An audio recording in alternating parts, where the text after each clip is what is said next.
One.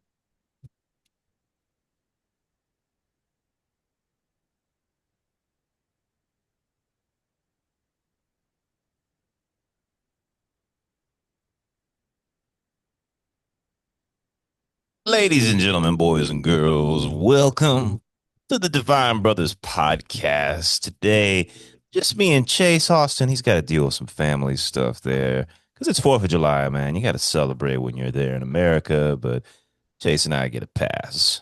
We've abandoned our country in favor of communists and drug lords, but, eh, we still love good old America.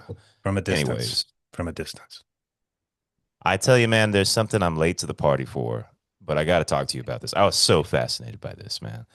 A long time ago, we used to be the Cerveza Boys. You remember the Cerveza Boys, Chase, a long time ago? It's a great name. It was a good name when we talked a little UFC. Now, I don't know about you, but personally, I feel like the UFC's kind of been on the decline lately. This is my personal opinion. I just feel like it doesn't quite have the magic it used to. There's not the big fights. It's not in the zeitgeist like it used to. And a lot of this is because the fights that people want to happen aren't happening. And this brings us to the retirement of Jon Jones. Now, Chase, before we begin, I just want to know, man, your thoughts on Jones. What I mean is, do you look at him as the GOAT? Do you look at him as disgraced? Do you look at him as like, I mean, there's just so much to talk about, man. So from the start, what do you think of Jones? He's the 205 champ for forever. And I grew up on Pride, watching Pride. And I remember watching Pride. Their 205-pound division it was That was the just one. violent. There's no way you could win a tournament with all those guys because on any given day they could just knock you. It was such a brutal division.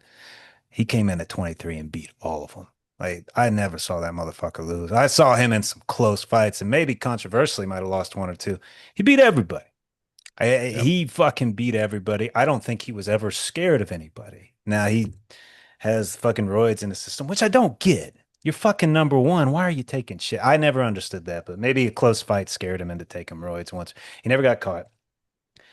He does this weird dance at heavyweight where like he takes years. I felt like he was avoiding like certain fight. I think he started he didn't want to lose. So he's like, all right, Yes. I'm gonna cherry pick these fights at heavyweight. And he kind of did. He actually really did. And then this whole thing with Tom Aspinall at the end, it's like, I watched him after he beat Stipe. He's like, no, I'm going to keep going. I want to fight. He thought he was going to fight Pereira. Pereira lost. And then he's like, oh, well, I guess I got to fight this Aspinall guy. And he just, is he my GOAT? Yeah, probably. Just for the caliber of people that he beat. But the way he went out like a whimpering bitch. Oh, I Dude. retire. I don't want to fight the young lion. I'm like, no, that's not Jon Jones that I know. Jon Jones is No, the killer. It dude. came across as scared. I don't want to tarnish my legacy. Fuck it. No. And he totally The tarnished it. legacy is tarnished. It's Yeah. totally tarnished. Yeah. Like I hate to say this because like you do that beginning run is unfucking believable. But I believe there's just two stains that he will never get off his legacy. The first, of course, is Ngannou. You know, that was always the fight. It was supposed to be Francis and Jones. He That strategically made sure that didn't happen. Yeah.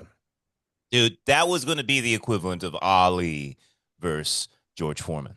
You know, you have the old school champ and the Greek god, fighting each other. And how everyone wanted that fight. The whole world wanted that fight. Didn't happen. And then I really do think he's scared of Asphodel. Yeah. I think he's scared. And like Asphodel, like he comes off as just like he comes off nice. Like he's got that stupid British accent, but he seems like he's not like he's down. He's ready to fight. Let's fucking do this thing, man. You know? And Aspinall is a terrifying prospect. Now, if you've seen, he's prime heavyweight, early 30s. He ooh, moves like a welt. He is quick, and he is yeah. 6'5", all of 260. That is probably no doubt in my mind the best fighter on. Like that man could take anybody on earth. If I Yeah. was Jones, I would have some doubts. As Yeah. confidence as Jones is, I think he sees him as like, damn, I don't, damn, that's a problem. And I think he You ducked the see, problem. Yeah. this is there is an unspoken law about transitioning generations, like there has to be a passing of the old guard. Somebody has to beat Mike Tyson. Someone has to, go in there and change the guard. And if you don't let that happen, yeah, it's one thing if you're Khabib, like Khabib beat everyone until there was no one left, you know. But No, he Jones, didn't. dude, who was left? He retired at like 32, dude. He was Yeah, in but his who was prime. left to fight? He Who only was left defended to his fight? belt 2 or 3 times. I'm just saying he could have fought a Yeah, but lot of people. he beat Yeah. McGregor. Boy, yeah, he beat all of them, man. Fair. But anyway, Fa- the Jones, how long has it been since his last fight? yeah, it's just this weird dance at heavyweight. It's been years. He skips years and then fights. Yeah. Okay, so this brings me. Okay, let's talk about the retirement itself. First of all, that announcement, fucking Dana's in like Azerbaijan, and he announces it like on a random question, zero ceremony, like if this was anybody else, it would have been the big like we're gonna have a send off, we're gonna blah blah blah, give him an award and stuff, and he's just like fuck this guy, you Dana's know. pissed, and Dana has a right to be pissed because Dana has been on the meat train of Jon Jones the last couple of years. He's the best ever. He's the GOAT. He's the GOAT. He's the best ever. And then he's like, yeah, he's gonna fight. Don't worry, we're gonna make that fight happen. Aspinall and Jones is happening. And then it's just like, yeah, he retired. He's pissed. Let me tell you why, dude. The Asphodel thing. Apparently, there was contract negotiations, and like Jones was like, I want to get paid like Deontay Wilder. You know what I mean? And he wanted 30 million for that fight. And at first, the UFC was like, "Fuck you, we're not doing that." But eventually, Dana caved. He said, "Okay, you get 30 million. I'm giving it to you. We need this fight to happen." And he still walked away. He still Where did you walked get that away. information? Is that true? Ariel Hawani. I Wow. watched the whole Ariel Hawani thing, man. Like he had Asphodel on, he had like all these people on, and dude, the drama just keeps going, man. So like, I don't know about you. I'm sorry, I'm totally into this, but there was the old Jones like with the car thing. This was years ago where he kills the pregnant lady or whatever in the car. And did you see the new one with the body cam footage? Did you see the new shit with Jones This where is he gets recent. arrested? Did something just happen? Oh, Chase, you've got to watch it because there's a whole body cam footage. It's Uh, fantastic. So, dude, it's a long video. So, but what happens is fucking there's a car, right? And it just speeds like through a light and just crashes. Cops immediately come over. A figure who was driving the car sprints off into the darkness. They don't find him. He Are you sure this leaves. is recent? I don't think so. Yes, it happened in Albuquerque. It happened the moment it like gets released, the moment he retires. So, anyways, there's a chick half naked in the car, drugged out of her mind, crazy, and the cop comes up and he's like, "Who was driving the car?" And she's like, "It was Jon Jones." It's who? Jon Jones, the fighter. The fighter? What? And she's like drunk out of her mind and stuff. She's like, "I'll call him." She calls Jon Jones and she's like, pick me up. Oh my God. And then she hands the phone to the police officer. And oh my God, this is the best part. Like the police officer's like, yes, who is this? And he's like, do you know who I am? Tell you something. I know people. I know people that they're not just going to find you. They're going to What? find you. No, stop this. This You is gotta listen to this. It's the greatest conversation ever. Like, I know people and they're going to do terrible things to you. Terrible things you he can't even threatened the imagine. police officer's life. He threatens the police officer's life. Now, he never confirms that he's Jon Jones, but he's like, I know people. They're gonna come for you in the darkness. People you don't even know, man. Dude, They'll ruin stop every this, secret that you man. know. Chase. How have you not? It's great. You got to watch it on YouTube. It is so fucking crazy. And this all happened. The only reason we know about it is because the second he retired, some police, because he lives in Albuquerque, New Mexico, for God knows what reason, you know. And some reporter was just like, "I'm just gonna check if Jon Jones has appeared on any police records." And so he just types in his name, and then up this comes like, "Oh, Jon Jones was fucking questions for all this shit." No, And then it's there's the body cam footage and they release it. Oh my God. It is Chase. This man, he's just cursed. He's just cursed to cause trouble. Everywhere he goes, he's kicked out of gyms. He's fucking always drunk. And he's always walking around like, I just do it because I'm a Christian, because, I feel God and stuff. Meanwhile, he's fucking eye poking people and stepping on their toes and shit like that. uh, He's just he's a mess. He's a mess. It's fantastic, you know? You know, I like John's interviews. I like how he holds himself. Like when he's not fucked up, he's super confident. He tells it like it is. He's not a thug. He speaks well. Like I don't sense any bullshit. There's like a touch of humility. He's like, oh man, he's a good fighter. I'm the best. Like he's just, I like him. I really like his personality. And then I hear this shit, and I'm just like, he. I hear him talk, and I'm like, there's a touch of wisdom there. And then you just like, man, but it's Oh, the replaced by wisdom the is bullshit. it's unbelievable stupidity. Like it's unbelievable. Why would you would never threaten a cop on the phone. That's just you don't do that. I mean, those are serious charges. You threatened the life of a police officer. That's 10 plus years, maybe. God knows what he could Yeah. get from that. Yeah. He's he is a special case, man. He'd be fascinated to talk to in a therapy room. It would be all nonsense. Like, John, is anything coming out of your mouth real? He's like, I don't know. He probably wouldn't even know himself. It's all bullshit. I don't. I guess there's just something about the UFC that naturally attracts crazy people. You know, like Connor, like Vanderlei. You know, Wait, wait, like so he Sakuraba. So You we can know, like assume all that these. he's not scared of Tom. He had to retire because this shit was going to ruin his life. No, I think he is scared of Tom. Oh, I you think think he's this still is just scared? coincidence. Yeah, I think he was scared of Francis. I think he was scared of Tom. I think he wants to maintain this legacy because they were that Ariel Hawani. I don't know how you feel about Ariel Hawani. I think he's an asshole, but I think he's a good journalist.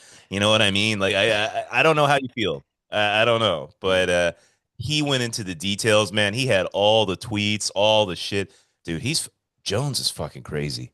He is out of his goddamn mind. You know, he vacillates between this hardcore Christian, like, I just want to care about love and doing what I love for Jesus, to I'm gonna fucking kill you. You know, and if you fucking talk trash about me, my legacy is untainted, blah blah blah, just lying, lying about deals, lying about the reality of situations, and just piece of shit, man, piece of shit to his core. I don't know. I think it's the genes. Like he's got a brother that plays for like two brothers in the NFL. One of them's for like the Arizona Cardinals, some superstar. Yeah. And they're showing a video of him on IG. He's just naked walking around his house. He's like, I don't know where I am or what I'm doing, but this is my house, you know? And it's just like, that's like, what is going on with this family? You don't put That that shit sounds like out my there. ultimate goal in life. Yeah, can I be naked? But no, it's my house. Is that Yeah, that but sounds? everyone's just like, yeah, he's a Jones. So, hey, I just want to Yeah. hit on that Ariel Hawani, man. I would never cross that guy. I don't like him. I don't think he really has like a real friend. I do think he does his job. He does task well. He's a hard worker. But I've seen people cross him before, and he'll run hit pieces on him, and he'll go deep. And I Dude. don't like some of the questions he asks fighters. Like he just wants to cross the line and stand out. It's like he likes But attention, but I don't think he's ever got like real positive attention from anybody. I think his wife probably tolerates him. here's the deal, man. So like I don't know. So okay, I'm curious. Where do you get your MMA news? Like who do you watch on YouTube? Like do you do like the MMA guy or the guy who breaks down every fight, I can't remember their fucking names. I can't remember. But who do you watch on YouTube in terms of commentary? Oh, I get my updates from the Weasel. He's The Weasel. Yeah, Weasel's good. Yeah, he's you can tell he's fucking passionate. Like there's a he really touch of professionalism with the Weasel. He goes way too into his opinion sometimes. I'm like, dude, you're wrong. sure. But I appreciate Mm, that he hits on a topic and is thorough. It's good. It's not yeah. just some meathead yelling at me. Yeah, So Ariel, I found this out, man. Ariel's kind of like the number one MMA news source. sure. 'Cause Which is his not saying podcast, much, but yeah, like, yeah. dude, the second this shit happened with Jones, Ariel comes. I'm sorry, Asphodel comes on. Like he's like, this is where I came to talk about this shit. You know, like it's the Rogan sphere of MMA. You know what I mean? And then Sure. after that, like I was just going through the podcast, everyone came on there, man. Him and Uncle Chael. These are the people that people go to for their opinions and shit like that. You know. So yeah, it was interesting to see. I felt his power, and I think that he sees himself as a counterweight to Dana. You know, I think he considers himself the anti Dana, and I guess that you need to have that. You know, and so I appreciate the role that he's taken up and that he found success. And you know what? Maybe you do need to have somebody who's waking up. It's that great Jerry Springer bit where like Jerry Springer wakes up every day and goes, "All right, gonna start some shit today." Like that's the Yeah. attitude he has, and I like that. I respect him for that. Well, you respect the role that he plays. Absolutely. It's a vital one. I think they're probably better. What, talking about people, have you ever listened to Quentin Rampage's podcast? No, but I like Rampage. I've always liked Rampage. How is it? I never have. I just always because like I can't listen to this, idiot talk for an hour or two, but maybe he's good. Maybe he's good. Smart. Yeah.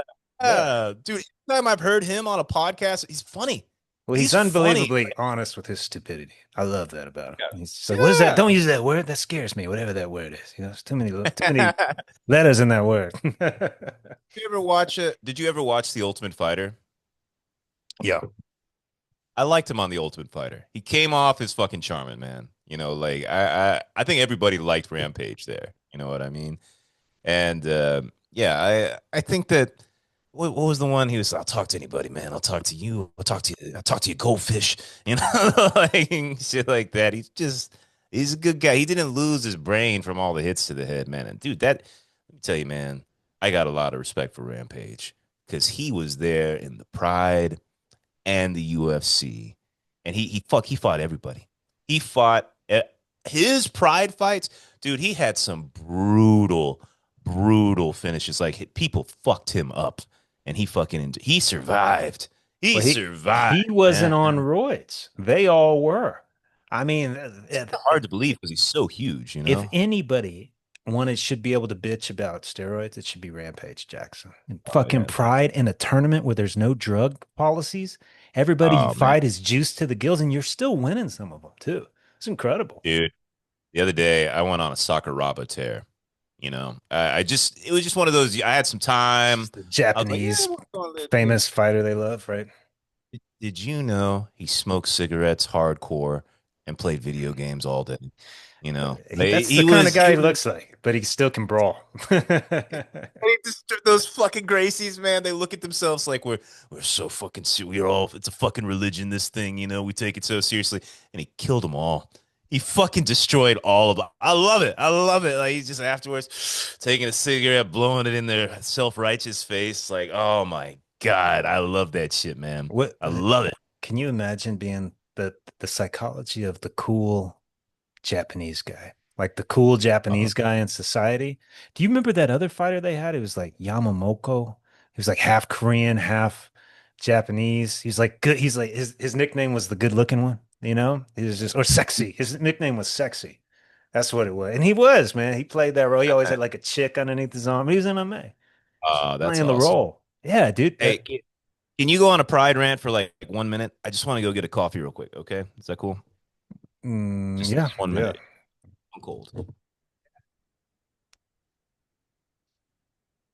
Hmm. Jones. That I had no idea about any of that story. That fucking changes everything. And if you threaten a police officer, you're probably going to jail. That's the contradiction. I never felt like John was scared of anybody. That's why this retirement caught me off guard so much. It didn't make any sense. Like John would fight him, but he didn't. And maybe it's because of the lawsuit. I guess that kind of makes sense. Did you feel the time? Did you have something good to say? Yeah, I hope so, man. Yeah. Dude, can I just say, if I had a time machine, some people, I'd go to the Declaration of Independence, I'd go see Jesus. Dude, I'd go to a pride fight. Like a top tier pride fight, Oh my God. Can you imagine how cool that would be to see Don Fry in his pride, Silva, see fucking Fedor? Like, oh my God, like all those fights, man. To see the Japanese just throwing money, betting everything. Everyone's on drugs. You could see the Yakuza guys running the whole shit. Like, that would have been one of the coolest. If I was in Japan back then, holy shit, that would have been the thing to do. The thing to do. I would have loved to see that shit. And what made that great? Exactly. Steroids. Well, Yeah. yeah, no drug testing. That is a great point. Yes.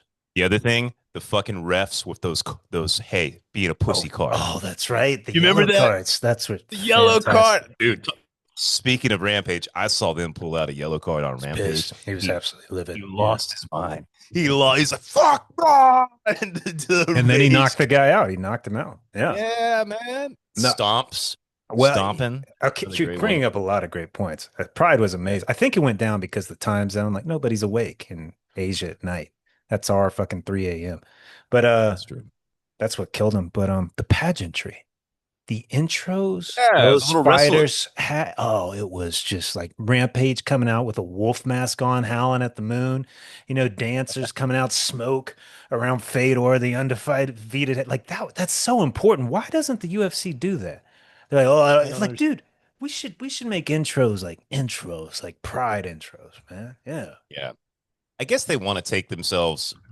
I think the UFC was always, they didn't It, know what to do with their identity. I, You know I what I mean? let me tell you two things they fuck up on because I watched one recently. The ads. I mean, they just bombard you and it ends too late. Like by the final fight, I'm falling asleep. I'm like, dude, it's Yeah. midnight. Like, move Yeah. this up an hour and a half. Like the main event should be 10:30 to 11. That's when the main event should come on, not this midnight. They fucked all the model up. I need to write Dana. Be like, look, I can turn everything around for you. You just listen to me. Listen to me. I, I think the other, like, yes, very good point. There's too many fucking fights. Too. I know this because I used to show up in the mornings in fucking China to go watch the fights, Right. and I'd be like, Which all right, is I'll be kind of there for cool. breakfast. It's cool, but it Yeah, I turns still into enjoyed it. lunch. Be there for fucking 5 hours. You Yeah. know what I It's mean? awful. Like, because sometimes fights drag on. They're like every fucking round, nobody's getting knocked out, and you're just stuck. You know? They don't understand that. They should just be like, look, let's just give them what they want. Give them the five main Yeah. fights, put it at a reasonable time. And that's it. That's it. Yeah. Production show over. We would be much happier. Yeah. The other thing is, I've never liked the cage. I prefer the old school boxing arena. The cage gets in the way. I understand that there's a whole strategy to it. It's cool, I guess, but I just feel like I like the ring. I like the you can see through it. I like that, it's got that more open vibe. I think it's better for an audience. I wish it would just be that way, man. I don't dig the cage. Have you seen? It's interesting you bring that up because there's fights they have in Dubai. It's mostly stand up, like it's just like old guys. But have you seen the ring they use?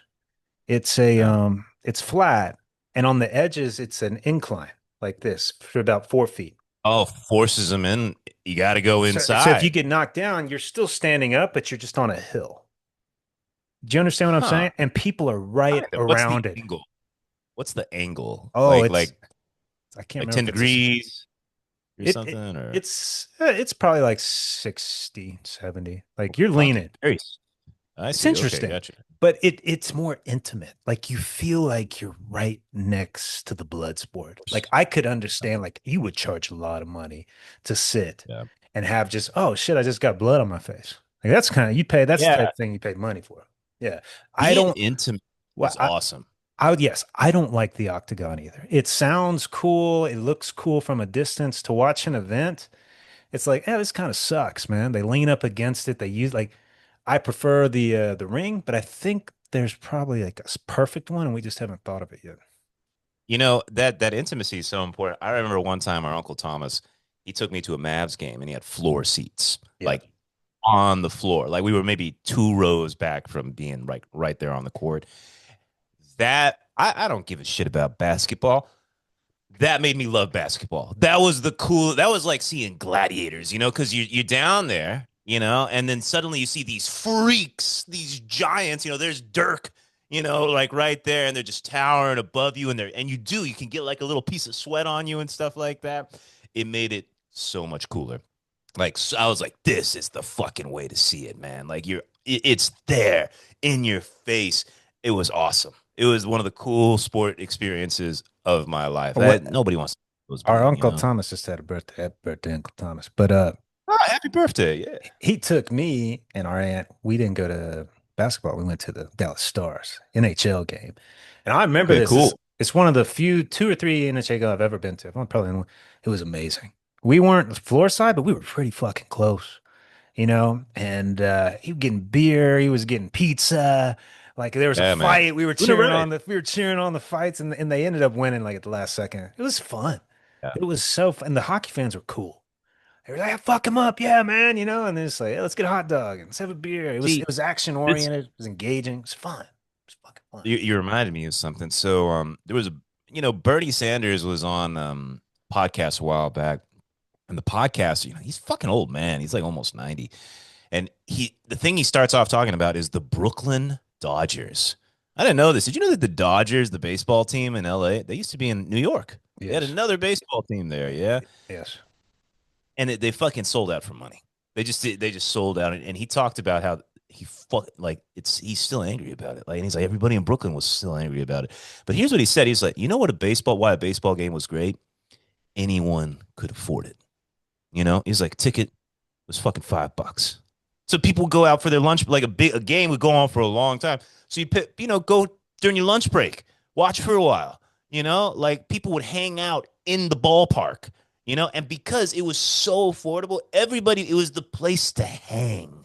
There were so many games. Everybody knew all the players, everybody. And, baseball is so slow paced, you know, that like you can do things in the stands, And he said it was the center, it was the heart of the community. And I was like, well, that's fucking dead.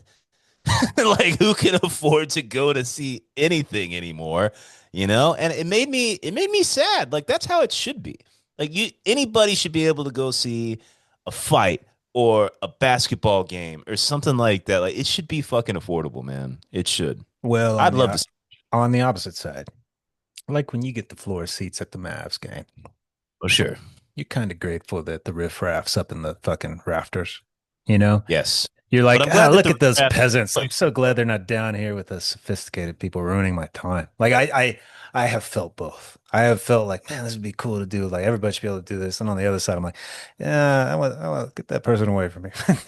You have your different sections, man. Like you have your student section. Should You they have just do it like the Roman Colosseum? Like the slaves up top, if you only make this much, you got to go and sit up there, and this is where everybody that makes this much can sit. We should just do it that way. Yeah. Huh. Yeah. That seems If you're fair. Why beautiful, not? you can sit here regardless of your wealth. There you go. Mhm. Yeah. That makes Interesting. sense. The beautiful section. That's great marketing. Beautiful section. That's the Larry David. Did you ever see the restaurant with the beautiful and he gets put in the Whoever ugly thought of section that's every time? brilliant. I would just advertise it So openly. true. Look, if you're beautiful, we're going to put you in with these people and you'll have a great time. If you're not, you can watch the beautiful people from a distance. Yeah. I love it because he brings a beautiful woman with him. And he forces her to go in first. Oh, we have a table for you over. Mr. David, welcome back. But I admire Yeah, Larry David so much because if I had unlimited money, what would I do? I would find myself just captivated by anything mundane. I got nothing yeah, else to do. I'm just going to focus on the beautiful people at this restaurant. It could be in my head, but maybe it's real and it's worth exploring. yeah.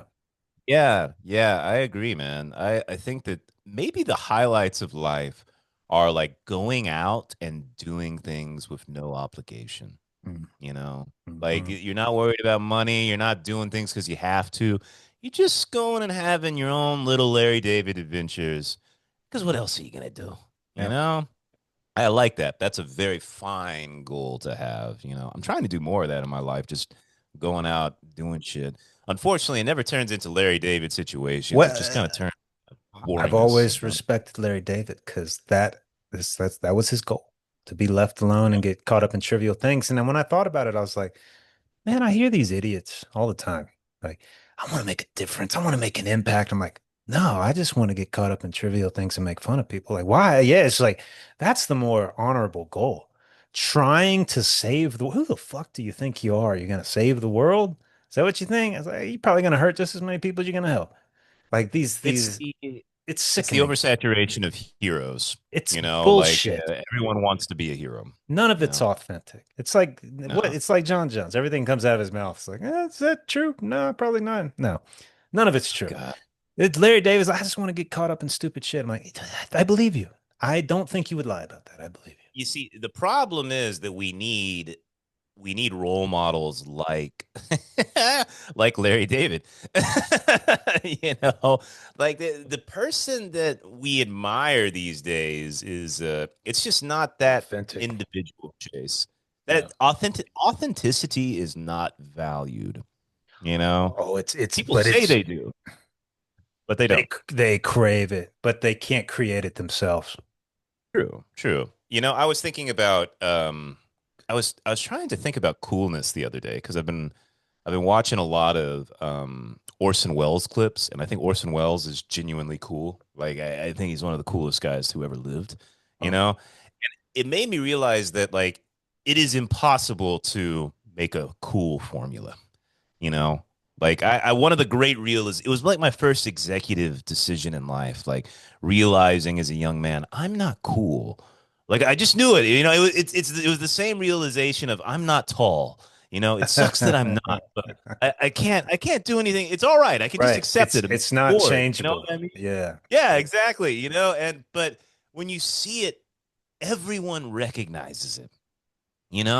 Like coolness is something anyone can recognize, but nobody really understands. You I, know what I mean? it's interesting you say that. I think the coolest people I know, well, no, I shouldn't say this. There are people that are just born with the looks, the Yeah, height, it's the true. coolness. They have it. And they know they have it. They're not even arrogant about it. Like, yeah, I've always had it. Then there's people like us where, it's like a baseball bat to the face, essentially. But we accepted it. It was just like, you know what? I'm not the coolest guy. I'm not the best looking. I'm not the tallest. But we like, it's 100% in there. And we learn to be like, yeah, that's right. We're pretty cool because we don't live the lie. We don't pretend that, yeah, I am That's the, the key. yeah, that's the key. Yeah, You got to realize, like, yeah, I didn't have all this shit. So I had to be good in other areas, like with wit, yeah, charisma, shit like that. Yeah, yeah, I can hang with the cool people. They like me. But am I one of them naturally? No, unfortunately. yeah.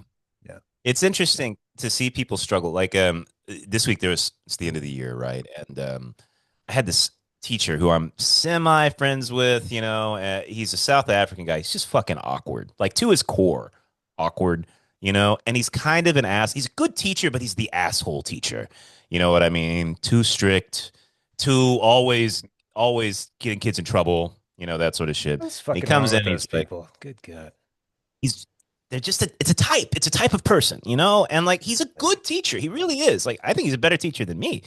But anyways, he was like, I just got my fucking student reviews back, right? And he's like, I did horrible. I'm fucking freaking out. I was like, oh, how Is bad can it this a be? surprise? Is that what you said? Like, you should know this was coming. I was trying to calm him. He was having an anxiety attack, man. An anxiety. Caught I off think I'm gonna guard, man. Caught off guard. like I'll give you an example. So like I got my student reviews, but this is every student, and I got like an 89, which means that like B plus. it's tons and tons of tens and like three students who are like 0, 0, 0. You know what I mean? Like that sort of Those are thing. the ones you So, appreciate. Those are your favorite but students. it's always every year, it's always about the same. Like Yeah. it's just they know what they're getting with me. You know what I mean? But he was like a 69, you know, and the school really cares about this because they only care about like are the students happy? Because if they're happy, they're going to keep coming here and then they're going to keep paying us money. Well, You know did what you I have mean? an important conversation about you kind of come across as Yes. a cunt? Yeah. All right.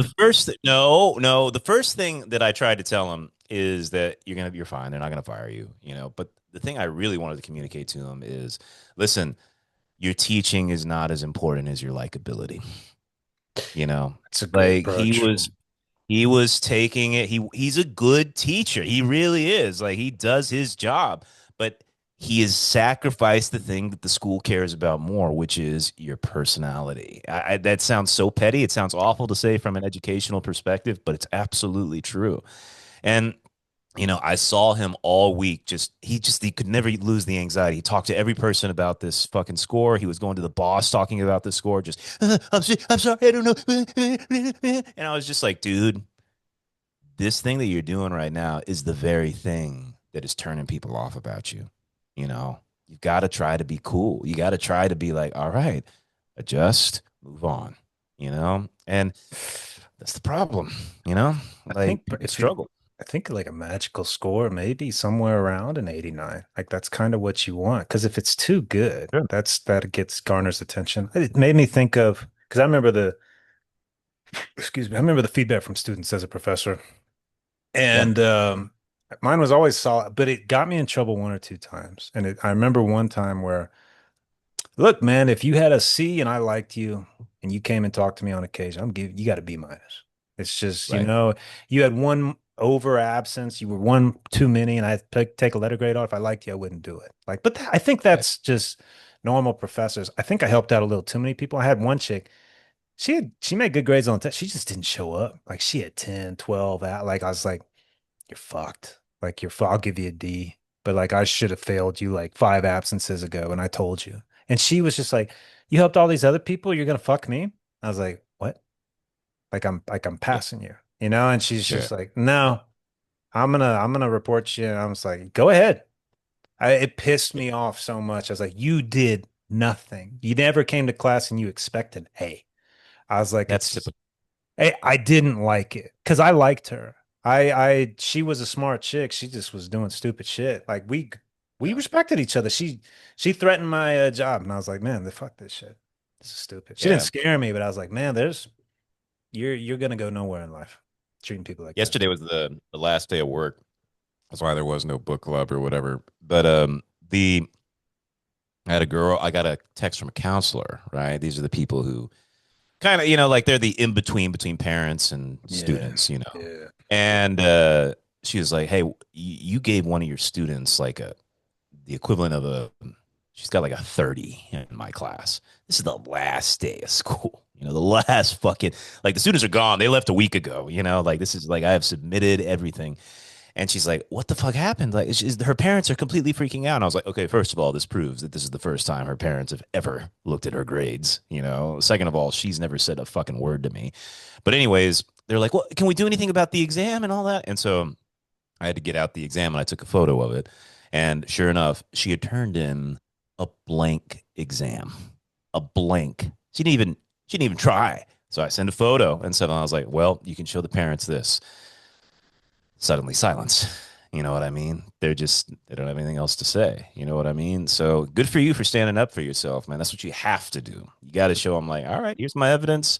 Let There the was evidence speak for itself. You're seasoned in this. Now, I only had a taste of 2 years, but there is a dance of there is a hierarchy, and it's usually with the Sure. locals, but it's yours is all Chinese. There's hierarchy in the Chinese. I remember a couple Thai students Yeah. that were from mega families, and I was just told like, yeah, you know, make that a C. Can you make that a Yes. B? And I was I've like, had those conversations but many times. you say yes in Asia. You don't Yeah, fucking go into Western mode. absolutely. But they're fucking So idiots that do this. They go into when, lecture mode. Yeah. when the counselor contacted me, right? I was like, tell me what you need me to do. That You know, hire and this and man. That's the and mindset you gotta she have. and she said like, "Oh, I just want to know like is there anything we can do?" And I was like, "Listen, if you need me to do anything, just say it." And she's like, "No. No." I was like, "Okay, we move forward." So that's how it works here and stuff. We have a little ethics podcast here, Chase. This will be brought up years from now to No, no, no, destroy no. us. This relates back to coolness, man. You Okay. know the rules, you play by the rules. If you're not tall, Mm. you're not good looking, don't pretend that you are. If you're not See, charismatic, don't pretend that you are. If you're in fucking China, don't pretend that you're fucking some elitist with the mentality. You follow the fucking rules and things go better for you, man. Things go yeah. better. Yes, people like you There's better. there's a there's a way there's a strange balance that can happen in these societies where of course there's the laws of the land, but then there's those unwritten laws, and your ability to understand those unwritten laws determines how well you flow in that community, you know? It makes me think of the D&D games with these people with this like lawful good mentality. We're like, Oh no, yeah, yeah, yeah. this is the rule. We cannot bend it. We don't question it. And unwritten rules, well, those are unwritten. But it's just like, dude, what are you doing, man? You are wired one way. Like you gotta evolve. Those people are useless. They're useless, man. The Well, I shouldn't say idea useless, but I can't be around them all the time. I think that, and this makes me think of the South African teacher I was just talking about. I think maybe one of the great unattractive traits is being black and white. Like I don't think anybody really likes black and white. Even like a person you would go to for moral consultation, like somebody you'd come to about an ethical issue, like a preacher or something. I would want them to not be totally. The scripture says this. The scripture says this. You want nuance. You want balance. Well, I think that's the case. Yeah. absolutely. You want to be able to think someone that makes you like, stimulates you upstairs. I would say though that being one is pretty just as bad. The only white, the only positive person is like, dude, Sure. Yeah. I can't take you. Like, I don't believe half the shit you're saying. And then the totally negative person, it's just like, dude, you're taking all my energy. Like, fuck off. So the fluctuator is exhausting, but the other two extremes, there's no authenticity to them. So I'd say all three are fucking horrible. Yeah. That's so true, man. I've been thinking about shadow shit a lot because I've been doing the meditation stuff, and the last week I was having some fucking horrifying dark dreams, like Mm. some of the worst nightmares of my life, like so bad that I woke up and I was like, I don't think I want to meditate anymore. You know, like Yeah. it was too real, too Yeah. dark. And really, one of the things that I've been trying to do is find out, okay, I dove into my unconscious and I came out with this evil shit. What do I do with it? And after thinking for a while, I was like, you know what? I see that this shadow, it's not trying to hurt me. It's trying to warn me, you know? And I think that attitude is helping. It's not all evil. Even the evil's trying to do something. It might be hard to interpret, but it's worth at least looking at and trying to understand. Too deep, maybe. I don't know. That makes sense. I don't know. No, it makes a lot of sense. I see this guy and he's like my prized fucking client. I just he doesn't need therapy, he just comes because he likes it.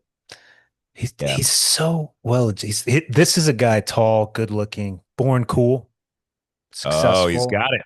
He's got Nice. it. He's got it. But he's truly cool. He hadn't taken him over. So he was Yeah. about to have a kid. Before he had the kid, he's like, no, I gotta refocus. I gotta take care of him. I gotta do all these things. Like a little bit of stress. Has his kid. I Yeah. don't see him for a couple weeks. And he comes back. He's like, yeah, man, I'm moving on to this new thing, this new gig. I'm like, how did you find the new gig? He's like, hmm.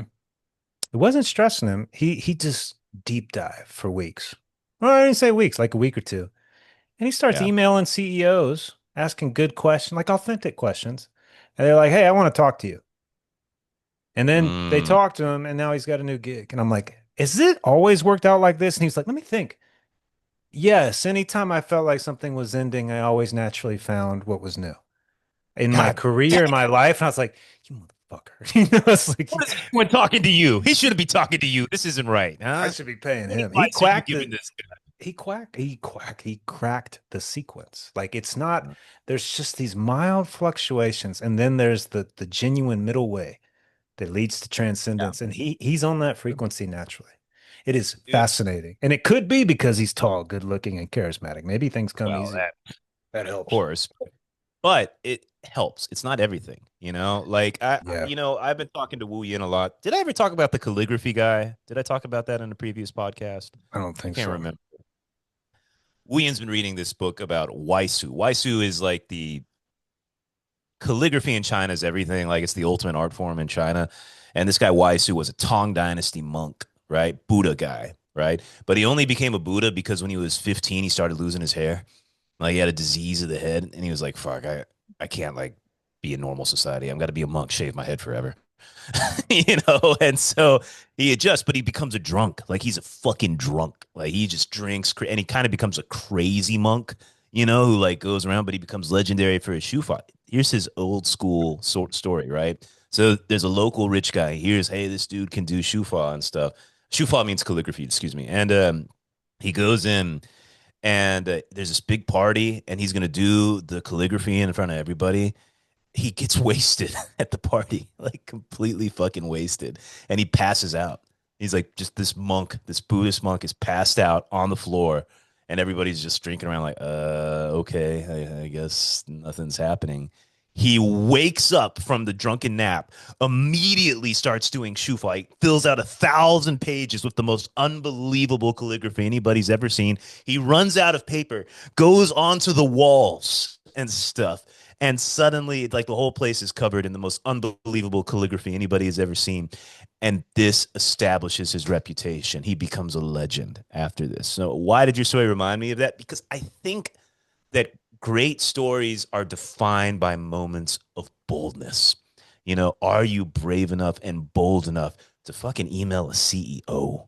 Yep. Are you bold enough to go off the paper and start writing on the walls of a rich person's house? Like, there has to be a performative moment where you show I'm fucking special, man.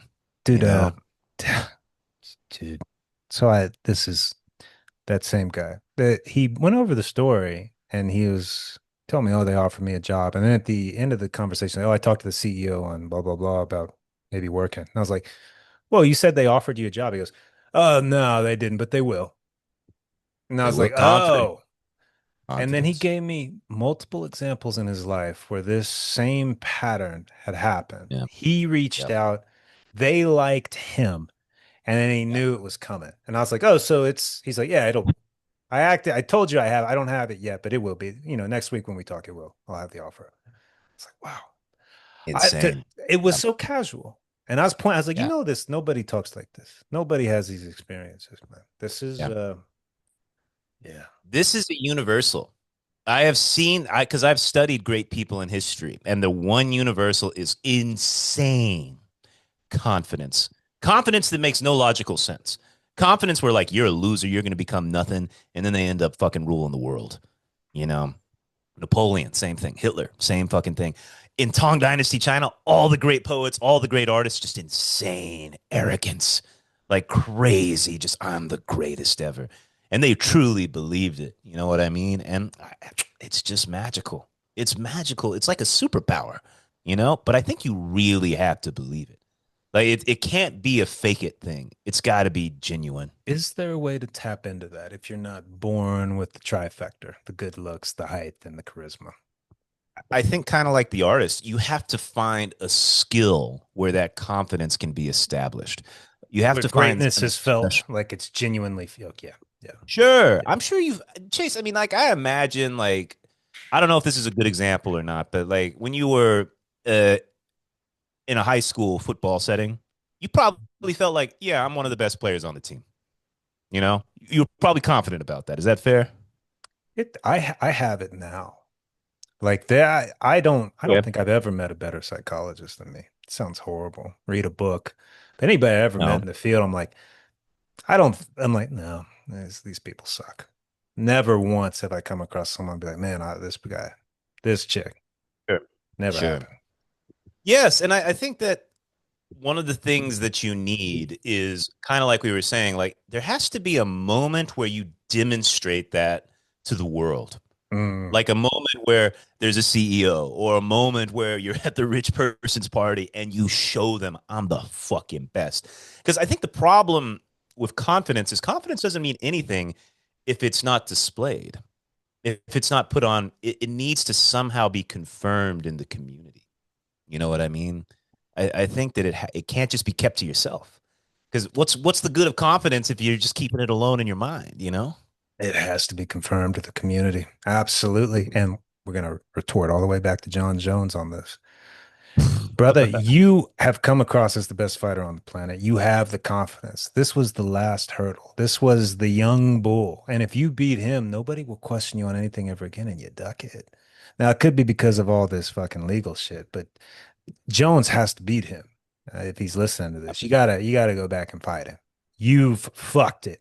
You got to beat him, and you can. I think Jones can beat him if it's soon. I think he can. I, uh, I don't know. Chase, have you watched Asphodal's last few fights? He's been on the shelf for almost 2 years now because waiting on Jones. But yeah, I've seen his fight. The dude's amazing. He's quick. He's Dude, huge. I've never seen a big boy move like that. I mean, maybe Jones. I don't know. It's been a long time since I've seen Jones fight, but he is fucking quick. Yeah, but Yeah. here's Aspinall's problem. He's not intimidating. Like if he No. stood next to Yeah. me, I wouldn't be scared of him. I'm like, yeah, he's just a big nice guy. He's not going to hurt me. That's like a thing in England. All their fighters are like that. Like they If look. Can you Yeah. imagine if Aspinall had a Tyson mentality? Motherfucker, I'm gonna eat your kids, motherfucker. John would have to fight him. He would have to. I can't. Yeah. I got to. Yeah. Aspinall's too nice. He's just too appropriate, too English. I'm like, dude, you don't scare people. You could kill people, but you need to scare people sometimes. I think that there is, see, like maybe what we need here is a Clubber Lang situation. You know what I mean? Where like Asphodel comes up to he's like, hey woman, what you want to be with for real, man? Yeah. Like fucking call him out publicly. Where now it has to be done. Like that's the only thing that can happen. There has to be a fucking shit talking so epic that there is no choice. I You don't, know what I mean? he's British, man. I mean, they don't come across as intimidating. Does a British guy What ever about scared McGregor? you talking shit? No, it's just Yeah, McGregor's Irish, I guess, but he's Irish. yeah, Irish is a big difference to you. It's just they don't I guess. have it. They're just like, you guys are passive. You gave up your country to fucking Arabs, Like you got nothing left. Like what do you have? Like you used to be tough. Now You that I got think about nothing. it, even Bisbing, like who would talk trash? It wasn't No. A level, you Scary? know? Are you ever been scared of Yeah. Bisping? Absolutely not. In fact, I think Yeah. I might be able to take him on some occasions. Like, he didn't scare me at all. It's a fluke champion, that guy. Good guy. I I never like really him. He'd thought be fun about to that, but drink with. I think the British people are fun to drink with. Do they scare me? Absolutely not. And this is mostly our DNA, so we can. that's interesting because I remember as a kid, like kind of before the UFC, there was only boxing and stuff. And like when I was very young, there was Holyfield and Tyson, But I remember the transition from them to Lennox Lewis, you know? Yeah, And I remember thinking, this guy is so boring. yeah. You know, It's like forgettable. he's British. You know what I mean? And like he came off as cool and like, hey, I'm very relaxed and I'm not gonna talk shit. I'm gonna come out to like chill music and stuff like that. And it just lost the fire. It lost the. I wasn't interested. You know what I mean? It's just, Yeah. dude, if Lennox was standing next to me and we had a disagreement, I wouldn't be scared at all. Knowing that man could kill me, he's just too, hey, well, he's just nice. He He's doesn't come so across nice. as intimidating. They don't have it. Yeah. They don't have it. Yeah. They lost Well, it. I mean, It's been see, neutered out of them over the centuries. They've been the most dominant fucking empire in the world, and now it's just there's nothing left. It's the counter effect. We're at the you have to opposite have end that of the Irish in you. spectrum. Yeah. You got to have that, been beat down a few times, like you got anger in you still, like I like that sort of shit. I don't know, man. Maybe the age of shit talking is over. You know, there's never been a McGregor replacement. There's never been Yes, look. somebody who First off, dude, where have you been? Do you know who Elia Taporia is? never heard this name before. What is it? Who, girl or Dude. boy? I don't know.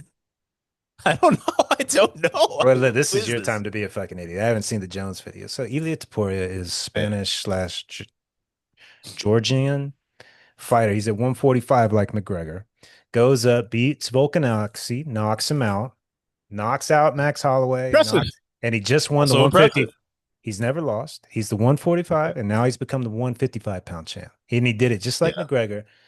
The way this man taught, it's beautiful. It's a Spanish. It's like proper Spanish English. Look, I'm gonna knock him out in a round, and I'm gonna be the two division champ, and then I'm going up to 170 to beat Islam. Like I'm beating him next. Really. And Wow, he that's a said big one. everything he says he does. He knocked the guy Mhm. out. He knocks him out. Every single time he knocks He's, him out. This is the he's greatest a shit boxer I've talker. ever seen. His Boxer. shit talking is so it's just matter of fact. He's like, no, I'm knocking him out Huh. in the first round. I'm better. I'm superior. It sounds cocky, but I'm not. And he does it. I love him. He's my favorite fighter in the world right now. It's I don't beautiful know to how watch. I guess I've just missed out, man. Wow, Well, that's shocking. I haven't they heard of this guy. again, Yeah. this is the UFC doing an unbelievably piss poor job at marketing their superstar. I don't know who's running that company. You bet it twice now. They are fucking up. I'm gonna write Dana an email. Look, man, these are all the things you're fucking up on. This is how I'm gonna help you improve. All right, well, I got to go on like a little tear here, man. Is he handsome? Yes. You know Really? what? He's only 5'7" too. He's 5'7", 5'8". He's Yeah, handsome. 145. What do you We love expect, him. Yeah. Yeah. I remember that about I think maybe my least favorite UFC champion of all time was Henry Cejudo, you know, God. because I hated how he looked. I thought, first of all, I hated his personality, but the way he just looked like every Mexican that was in my school in middle school, and he never grew out of that middle school body.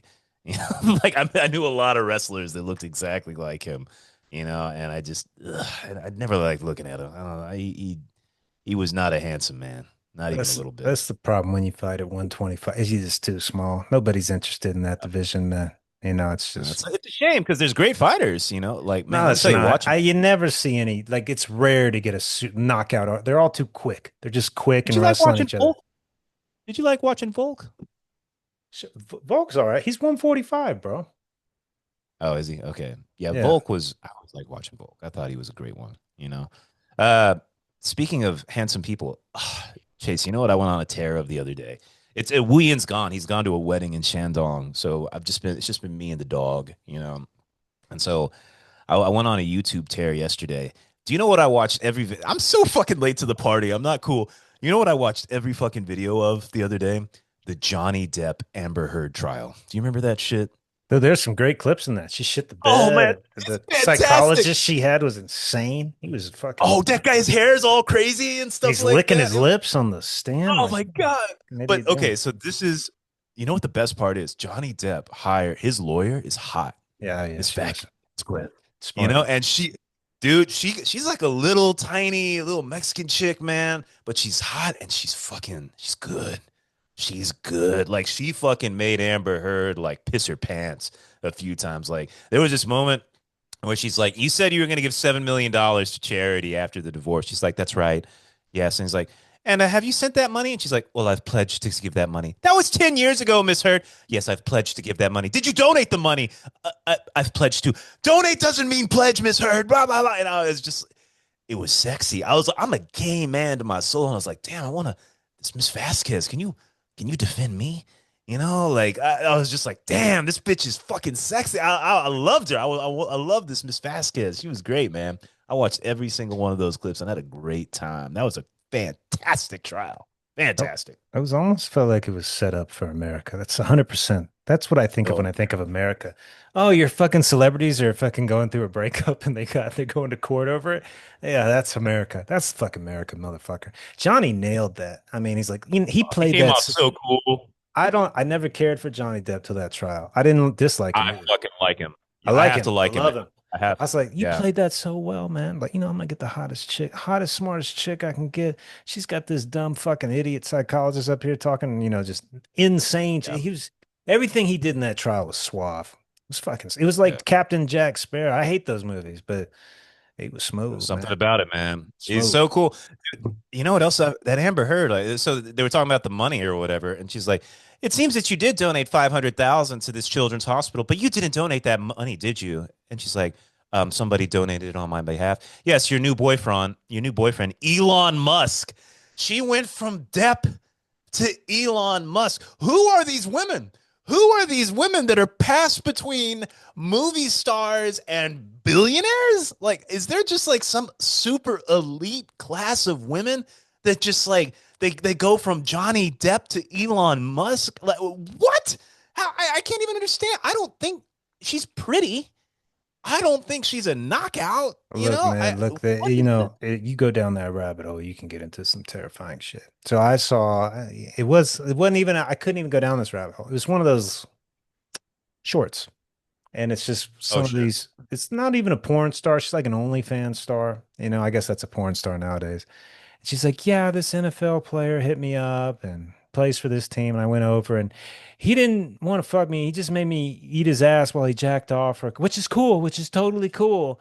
And I'm just like, you're saying this on a pod. There are chicks in OnlyFans that you can hit up and they will come over and eat your ass while you jerk off and they will get on a So podcast and talk about it. And I'm just this like, is legal. This is legal. legal? Yeah, like yeah, because it sounds like She's prostitution. She got paid she's for this, right? I don't she never mentioned getting paid. I'm sure she did. But it's just like she's like, yeah, I ate his ass, and it's totally cool. It's fine. It's what he wanted. It's what he needed. And I'm just like, you're talking like this, like you're totally cool with this reputation, man. Like there Wow. are tiers to how just fucked up. So you got the chicks that bang the billionaires. At least they bang them. She shits in the bed occasionally, okay, but there's chicks that'll come over. You just pay them, and they'll eat your ass, and they're Dude, totally happy with it. let me tell you, man. You're not going to know about this, but there was a famous YouTuber called iDubbbz.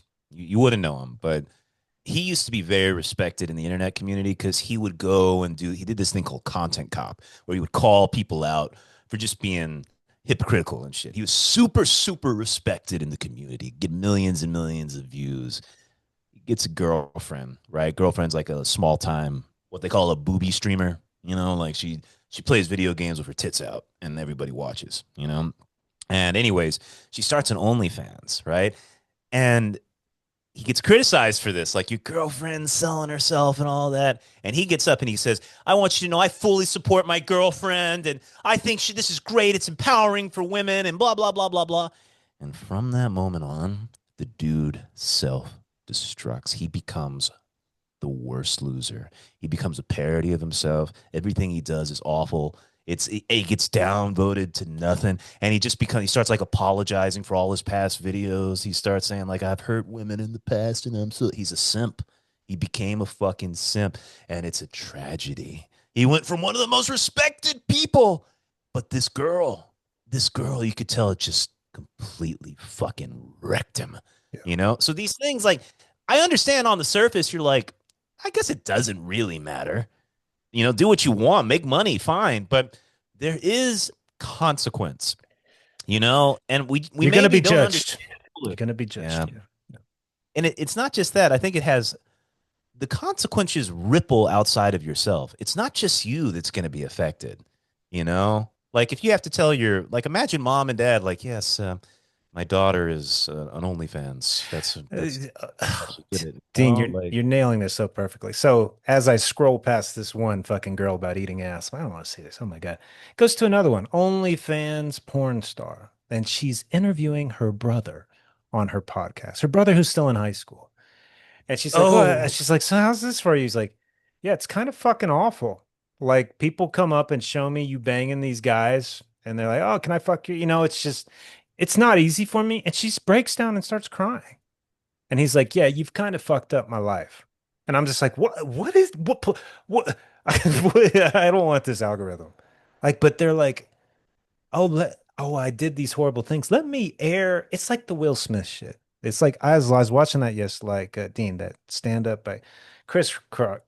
Chris Rock nails him in that comeback. He's like, yeah, we've all been cheated on, but we've never been interviewed by the person that cheated on us in front of millions of people. I was like, oh, that's actually true. I Like forgot about this, all that. the Yeah. Mm. psychological damage. Like, hey, I've sucked another guy's dick. How did that make you feel? Did that make you feel good? Did that bother you? Like, nobody's ever had to be crucified on live TV. And I was like, man, no Yeah. wonder he slapped him. Like that guy has been through hell. So it's just that these Yeah. people, they do this shit. I guess we'll probably be guilty of it one way too. But it's just like, yeah, there's consequences. You People have to talk. understand that there's consequences. Yeah. Yeah, and see, that's the thing. I think there's this idea that in the modern age, everybody's kind of evolved beyond monogamy and polyamorous. No, that if anything, we're de-evolving. Uh, see that that's the thing. I think that it's so interesting how people can justify their actions as like I have matured. I'm a new form of moral, a new Uh, form of ethical. uh, But the reality is that actually, no, you've abandoned your ethics entirely, But that's not the narrative that they tell themselves, you know?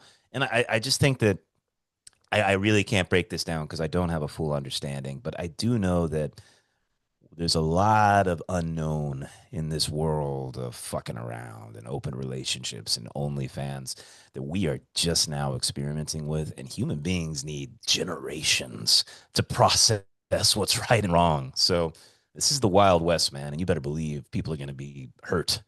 You just can't not be hurt. It's just how we work. well, you talking about your shadow earlier and being kind of terrified of it and not wanting to go back to the meditation center. And I'm thinking also, man, if something happens to change your morality, what a blessing. I mean, it feels like an unbelievable curse, but like if all of a sudden you're like, yeah, I don't believe this anymore.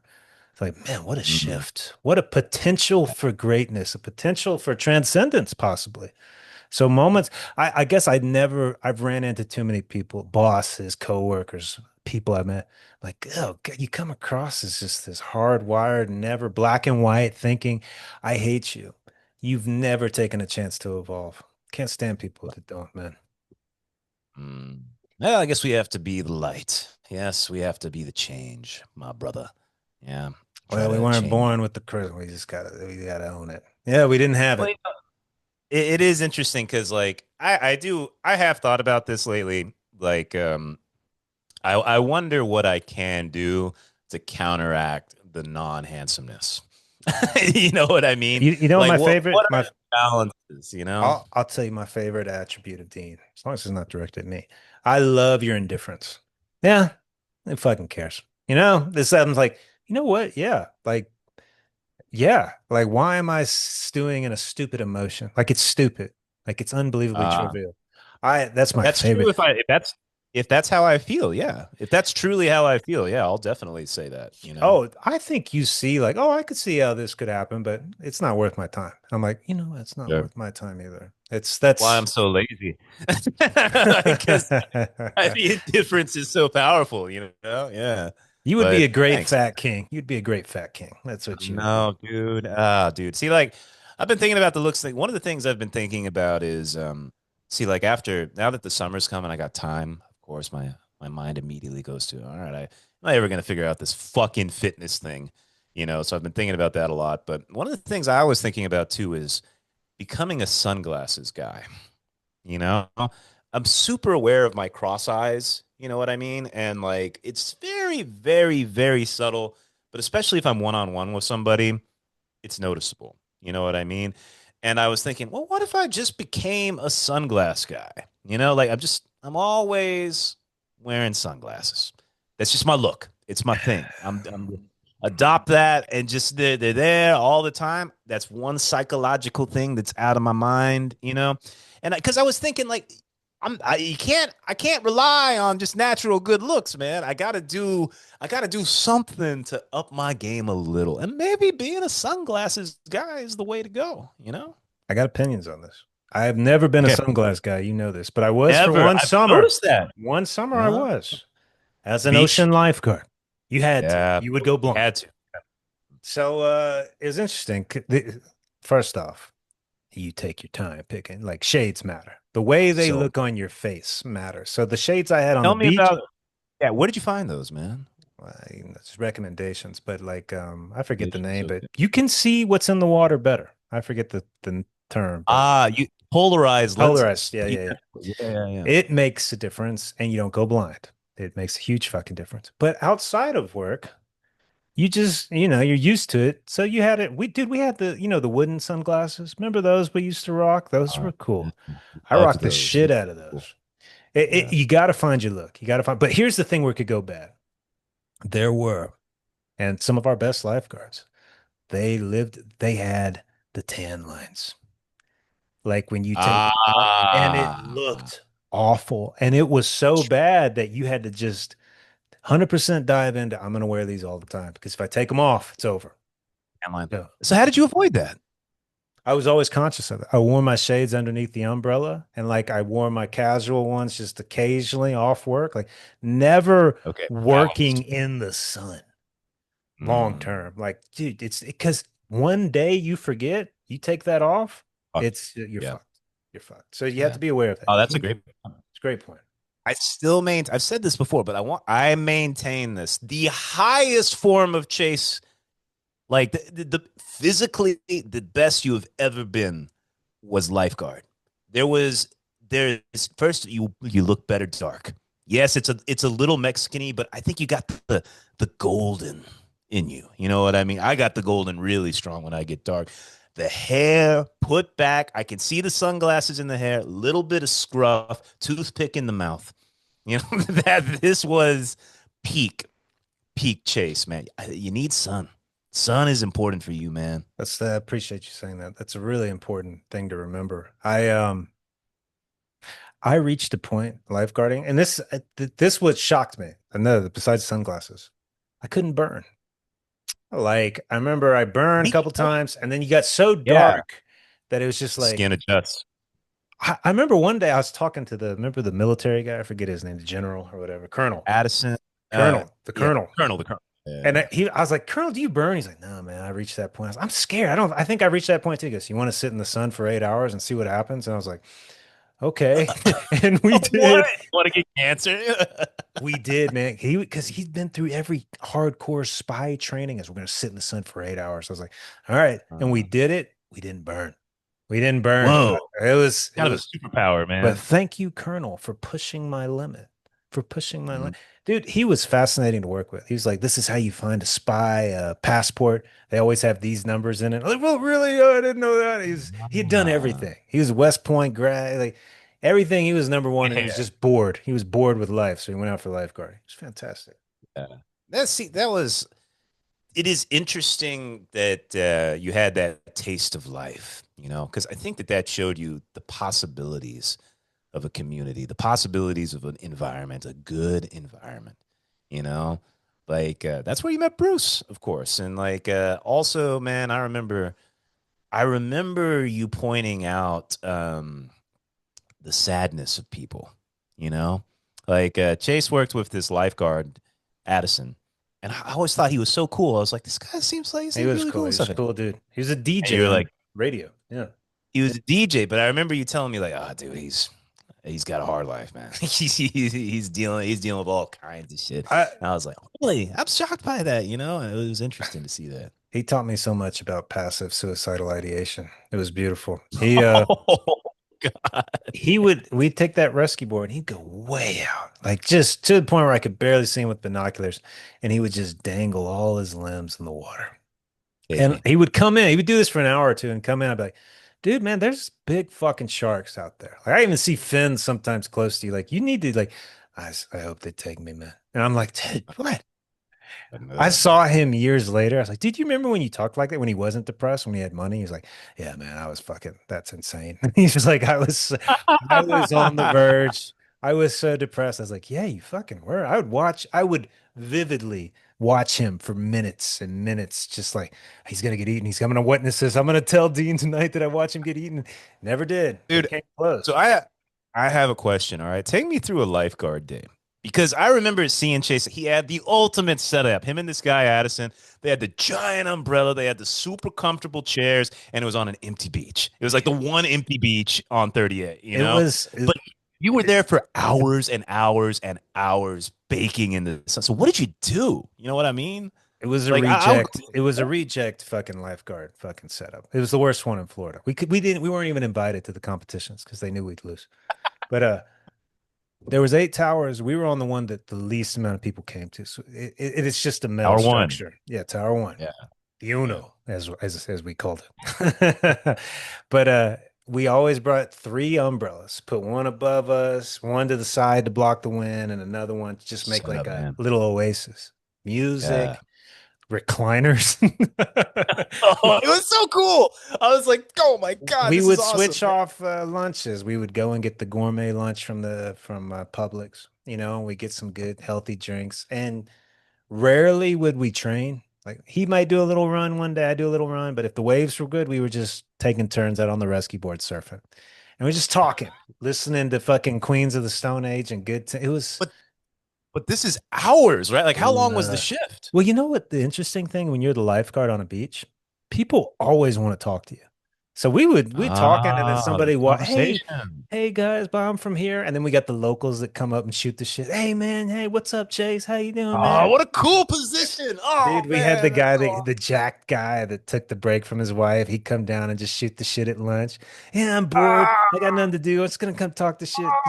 It was fantastic. It was a great role to play in a little city. Is just, oh, you're the cool lifeguards down there. Like, yeah, man. Like, man, you guys are the most fit lifeguards. Like, yeah, man, we're fucking best. It was great. that's so cool. Dude, like I see, I thought that it would be like boring. Like, cause you and Addison, first of all, I think of the sun. Like the Well, sun no, no, was no, no. Each lifeguard you worked with was completely different. Now, I had some by the books. Where like, I'm okay. gonna take a nap, you watch. You nap. I like, hey, let's train. Those sucked. Sure. But with Addison at Tower One, which was 3 out of my 5 days, fucking boombox, Oasis, kicking it. It's just talking to the Beautiful. locals, hitting on the chicks. When did you, Best. so when you met Addison, when did you know like, all right, we've sunk, we're sinking. Yeah, I know how this is gonna be, you know how this is gonna be. Let's do this right, Like Well, was it from the start, or first day we were so uncomfortable sitting on the sand in that tower. I was like, I got recliners. I could bring those. And he's like, you and Chase he is goes, you would thinking bring recliners to the beach? He goes, that's a great fucking idea. And I was like, yeah, yeah, it is. That was a good my sign. compadre. And Yeah, then yeah, he was yeah. like, I used to be a DJ. And I was like, dude, what type? He's like, oh man, rock, all the cool rock. I was like, dude, do you know good songs? Cool. Because if you play shit music, this isn't gonna work. And he's like, dude, I'm gonna play you some tunes. Dude, he played good tunes. So Dude, that's where you Black got Queens of the Stone Keys, Age, Queens of the man. Stone Age, Yeah, man. Yeah. yeah. So he played good I tunes. And I was remember like, that like came into your life at some point, like them and what was that? The demon cleaner guy? Was that him oh too? yeah, The yeah, crazy something crazy, crazy, yeah, crassus. man, Yeah. that's good stuff. Yeah, Bro, yeah. but he, everything meshed. He used to be a counselor. He got burned out. Then he became a DJ. I was going to school for counseling. And Went in reverse. he was all about being comfortable and just Yeah. fucking good tunes because his life at home sucked. This was the best part of his day. So it was fantastic. Uh, It was great. We had a great time, man. Yeah. did you guys run out of things to talk about? See, I would wonder about that. Like you're Yes. working with somebody all the yeah, okay. Okay. It was So just perfect though. No, no, no. It uh, was it was the kept it comfortable silence. a So much of comfortable that was just like that's real friendship. neither one of us would speak, and you'd hear the waves and this beautiful, subtle ocean breeze. Like it was beautiful, and nobody felt the need to fucking ramble. Like, hey, let's just Uh, appreciate this. We're tan, we're fit. We have this beautiful backdrop. There's 10 people on the beach. Like, there's no need to do a damn thing. Like, yep. only speak when you want to. And if the rest of the time you want to sleep, serious, light, or quiet, it was fantastic. I still to this Uh, day, I remember this. Sometimes you have memories, weird memories. Like it's just so vivid. I wonder why that's so vivid. Like it's what just do a you see? I'm on the rescue board in front of and I'm just going down close to I'm just training, but I'm just on my rescue board swimming. And I remember thinking like, I'm 25, like all my other friends are in offices. It's like, I'm so grateful to have this job. Like I love this job. Like this is the perfect job for me at this point in my life. I could feel interacting with the water. Interacting with Mm. the water to me is like riding an animal, like riding a horse. Like it's just it blows my Kind of mind. is. I Yeah. love riding horses. I'm like, I'm riding an animal. Like we're syncing up.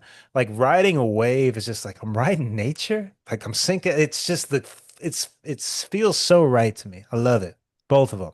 I wish I had both of them in my life on a weekly basis. Fantastic. So I got a question, right? How come that never really happened in Hawaii? You were able to sync up with the water in Florida, but Yeah. I never understood. You never really because I was always going out in Kihei, like to the ocean, to the beach and stuff like that, snorkeling around, looking at shit. But I never feel like you got that same synchronization. Why? Well, I wasn't on Maui long, bro. And Big Island, where I Uh, was at, there's no beach. It's like, hey, drive an hour to the beach. I'm like, an hour? yeah, that was my big. That's my one thing. I wish you could access the ocean. Yeah, You I didn't know? have easy access. And Yeah, that's a problem. When it's right down the street or you're at your job, that's mwah, yeah, you have to. But when you're like, oh, I got to drive an hour on my day off, I'm like, nah, fuck it. yeah, Yeah, it was a yeah. problem. Yeah. Fair enough. Fair enough. Yeah. I tell you, man, I guess that's really good you had that experience because it probably, see, I don't know. When you had that experience, because I remember I lived with you for a little while, like a summer and Mhm. stuff. And I remember also you very clearly ready to move on. I think this was just before Thailand, right? And No, for I masters, right before remember, masters, my master. yeah, Yeah. I remember you being like, it's time. Because what I would think after you describe all that is stay here forever, but you had the opposite where you're like, yeah, I'm going to move on to this thing. There was clarity about direction. You know what I mean? It's a time of contemplation. I think if I would have had the thought of, oh, I'm going to Yeah. stay here forever, it would have led to depression. Like I couldn't have handled it. Uh, I needed stimulation and change of the that's intellectual what Addison activity. represented. Like, if I stay here, I become like him, Yeah. you know? It's fascinating to Um, look back on stuff like that. Like, man, all the signs were there, all the lessons were there to be learned. You either did or you didn't. Yeah. damn. That's a nice little reflection, man. That made me happy just listening to you describe that. It almost doesn't seem real. Yeah. But I was there. I witnessed it. I was like, holy shit, this is where he works. I can't believe it. Yeah, man, So, that's a special place down there for sure. It's good. Good. you know what specific things I remember is when I was down there, I was just waiting tables, and I remember two things so vividly. It was the first time I met Bruce. You took me to Grayton Beach. Now, Grayton Beach is super wide beach. Like it's the widest beach around. and there was, I think it was a volleyball thing. Does that sound right? Like a volleyball game or Probably, something yeah. like. And Bruce was had brought a truck onto the beach. Like I'd never seen it. I guess you could bring cars out on the beach of Drayton, and back was down. And the first thing he does, he hands me a beer, and there's little Rico coming out, come up, say hello, and there was this vibe, Chase. Chase, you had everyone knew you. I couldn't believe it. I was like, Chase is like the king of Hawaii. He's the king of 38. It was Chase. What's going on? Chase, Chase, Chase, Chase, Chase, Chase. And I was like, holy shit, everyone knows him. I can't believe it. And after that, we went to Alice Beach. Like, we're going to go to the pool at Alice Beach and stuff. And I was like, a pool? What? Like, who wants to go to a fucking public pool? And you take me to Alice Beach, and that pool was the most baller place I have ever seen in my life. That was Hollywood. We go to this fucking pool party and stuff. This is not a pool, man. This is the spot. This is where the elites hang out, man. Well, And it was fucking cool, really cool. oh, you got me thinking it's just having a role in a community, like especially Lifeguard, man. a healthy role, like people like a Yes. likable role. It's invaluable. Essential. It's invaluable. If you have Absolutely that is. experience, I think you're a happier person, you're a more confident person, all the See, above. we were talking about like people, everyone, I want to change the world. I want to be heroes. Yeah. Why not want to be that? To have a really good, That's how you healthy change the role. world. That's how you That's it. change the world. That's how you change the world. Yes. Small scale, not trying authenticity, just playing your role. And that's Uh, how you change the world, not fucking starting a fucking whatever Dude, I charity. wish we had a community. I wish we had a fucking community. I don't like being alone. Like now that Wu Yin's gone, I'm It's, like, ugh, it's it's the best boring. podcast in the world. I don't understand how it's just not fucking thriving. Doesn't make sense. Dude, did you see the Eric video? 1,200 views on the shorts on YouTube. Did you I see don't that? know. What? What did we talk about? Well, it was talking about people cursing when they're It's a born. great point. Like It's a great point. You just always Eric was. curse in your natural language. That's a fucking Hey, let me tell fantastic. you something. I think Eric is. I think you know what else. Vic pointed out how much he liked Luke. He was like, "I like that Irish guy." I was like, "Really?" He's like, "Yeah, he's really funny and stuff." And I was like, "Really? Wow, I wasn't expecting that." And I think that Irish accent, man, it really is It's powerful. likable. But I think Eric is a little handsome. I think he's kind of a handsome dude. Don't tell You him know. that. Yeah. I think it's true. Like I think he's got those are they blue eyes and He's sharp country to me. jawline, He's a country fucker. He looks like a country fucker to me. That's what he looks like. Nothing successful wrong country. with that. Skater thing going on, That the thing like about Eric is that he's been super successful, and I've never once, not a touch of jealousy. I like him so much. I'm like, I hope he gets more. Like he's just so chill, uh, and he just like I'm gonna that, build a skate park because I like to skate. I'm like, That's what you should do, dude. That's what you should I do." got when do you like when someone succeeds and when do you hate when someone succeeds? Like I'll give an example. Like Bruce, genuinely in my heart, I want Bruce to fucking Yeah, succeed, there's man. people you cheer I for. want him to do Yeah, well. Somehow I feel like the world is going to be a better place if he succeeds. Like the universe is more complete. But sometimes if somebody succeeds, I'm like, you motherfucker, that I should have been me. Like that sort of feeling. if I could, those two, what they have in common is anytime there's hard, me and you bitch, we complain and we blame and we do Beautiful. horrible things. We do horrible things. They are just like, yeah, that kind of sucks. Yeah, I'll figure it out. Like it's just like, how do you want to bitch longer? Nah, man. It's just like it doesn't hit them.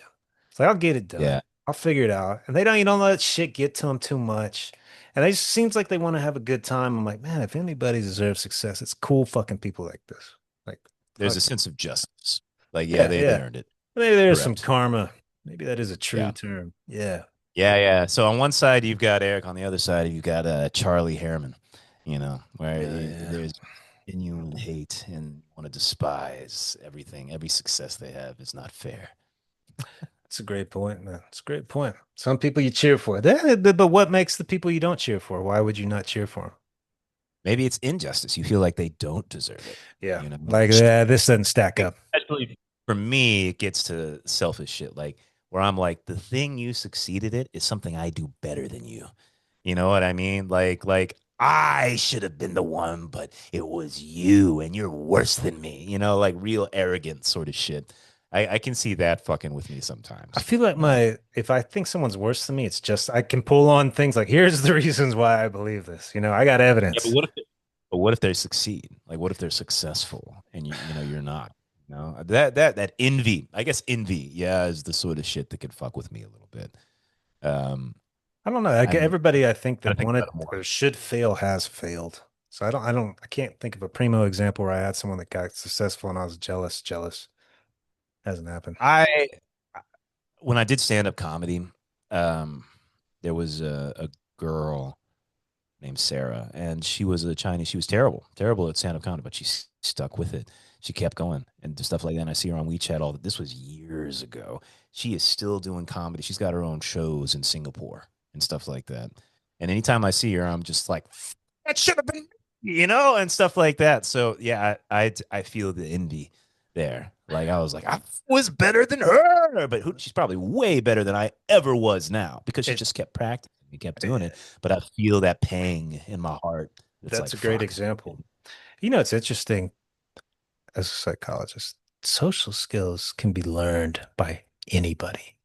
Like I Think have so? seen people, yes, it this week too, it's just this guy I had, I was like, this is, oh my God, this is going to take a while. And it's just like, oh shit, he's got it. He's getting it. He's never going to be great. Well, maybe he is, but it reminded me like, man, this can be taught. All Yeah. this, you can feed off somebody and just take a bit of their charisma. You just feed off another personality and you just add it to your own. I, Yeah. yeah, man, that's exactly what she did. It's fascinating how quick people can adapt socially. Really See, is. that's interesting because I was thinking of my South African teacher friend I was talking about earlier. And I was really just thinking, this is just you. Like you're just a natural worrier. You always wear your anxiety on your sleeve. Well, I should And I say was this. just assuming you're not gonna change that. You know what I'm saying? Let's take this guy I'm just talking about. Anxiety, Yeah. stress. I want to be liked, but he's in therapy. Yeah. He's like, this is not working. This is like making, like, I'm fucking freaking out. I need to change. Like, just tell me what to do and I'll do it. Coachable. Yes. Coachable. And he's like, you know what? This week wasn't that bad. And I'm like, yeah, dude, yeah. You notice that? Interesting. Why do you think that is? He's like, you think it's because I was like, yes. Like, yes, it's just that basic. Yes. He's quick. Fucking quick, See, this kid. it, it's interesting. Like I've been reading all this Buddha shit, and one of the things like some of the Buddhist schools say is the most important thing you can do is find a guru, or basically a coach, right? Somebody who's like, hey, do this, do this, do this, do this, do this, do this, and they help you along your journey. But it's interesting because I don't really think I'm very coachable. Do you feel coachable? I think I got a little bit of rebellion in me, a little bit of fuck you, man. Like, I don't like the find a guru. I think that the guru finds me and like it's from a friendship. I'm like, man, I learned a lot from that. But it wasn't the intention of I need a teacher. It was like I mm, need this energy in my life. And now reflecting back, yeah, I learned a lot. I learned a do lot. you feel like right now in your life you could use, I don't even, I want to say guru, a coach, somebody who's got expertise in something and they can coach you in that expertise? I think I've always got it. I just need to be aware. Like taking these Spanish classes, 90% of the Sure. time I'm with this one chick. Sometimes this one, I like this chick. I like her positivity. I like she deviates and just talks to me in simple, like I like how she molded to me. I appreciated her positivity. I appreciated her authenticity. Like she taught me a lot about the culture in a lot of subtle ways because she Right. molded to me. So yeah, she has been my guru for the last month. So now that I mean, saying it out loud, she's helped me kind of transition a bit easier to the culture. Yeah. Do you feel yourself becoming coachable? Like you're more open to the Spanish, you're starting to see her methods. It's like Yeah, you because I are letting respect her. her coach Yes. you. Ah, Yeah, yeah. respect. Well, she respects me. Like we have a lesson plan today. I was like, can we just bullshit in Spanish? And she's like, sure, go try your Yeah. best. And I'm like, Just perfect. I love this. Thank you. Thank you see, for but not forcing the right. fucking shit down my throat. Yeah. Is that coachable though? Because like I can't imagine going up to the football coach and being like, Coach, can we just hit each other today? Forget about the drills and all that. Like I see what Conrad, get back in line. What the fuck are you doing? Like that sort of I don't see that happening, but maybe that is part. Maybe it is a mutual thing. I don't know. Cultural, that's yeah. I don't want to learn a language. So Yeah. yeah. Yeah. That I didn't mind going to class. Somebody else I didn't want to go to. I would cancel class. So she was Right. doing something right. Yeah. Okay. Success of a kind. Yeah. I think sometimes like it's just different stages. Like, all right, you're trying to learn a language. The fact that you haven't quit, you hate language and you haven't quit, I credit the Yeah. teacher because I'll Mhm. probably quit if she's not working there. Yeah. Yeah. Yeah. Okay. Fair enough. Fair enough. I hope there's success. Like I hope you can go to a restaurant and order something, It's such you a know? shit language, dude. They use so many more words. They say like the sentence structure. No, don't say it like they say it like this. I'm like, "No, we don't say it like that, man. Like they don't speak like English people do. It's yeah, it's very There's entitled. certain there's something in us that's just struggles with language. I think it's the same with math because math is kind of a language. You know what I mean? And our brains just refuse to learn something new. They're like, bitch, we have mastered this one thing. Why the hell are you asking for Yeah. some other form of communication? So I Whereas feel your pain, dude. horrible in math, I was horrible in like proper English. Where's the adverb? I'm like, what the fuck does that even mean? It's like I Yeah. don't the adjective, I kind of got that, and like the preposition and put it this way. Where's the period? I'm like, this is stupid. You wasted my Yeah. time. I know how to talk. Please leave me alone. Yeah. See, not very coachable, Chase. No, These are not very coachable qualities. no, man. No, we don't have There it. has Yeah. But you know what? I agree, man. If there is a degree of respect, I remember you talking about tutors like this. He was a male tutor of some kind that helped with one of your math classes, and he was strict with you. He was like, "No, what the fuck is wrong with you? Get this right." And you responded to it. Like there's certain personalities that mesh well with your Well, I think coachability. circumstances were, like I had dropped math 3 times and I had to graduate that semester. I was like, this is it. Yeah.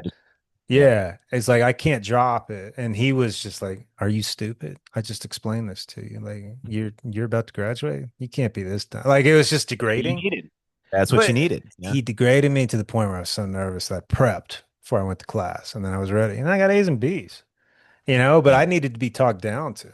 Like time was Yeah. of the essence. With this, nothing's at stake. So I think that Right. matters for me and you. Just give me something at stake. I will perform if something's at stake. If I have to motivate myself, it's not gonna happen.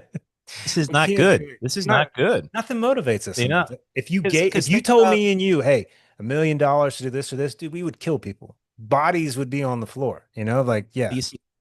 I think of the client you brought up earlier, right? What motivated him to email CEOs?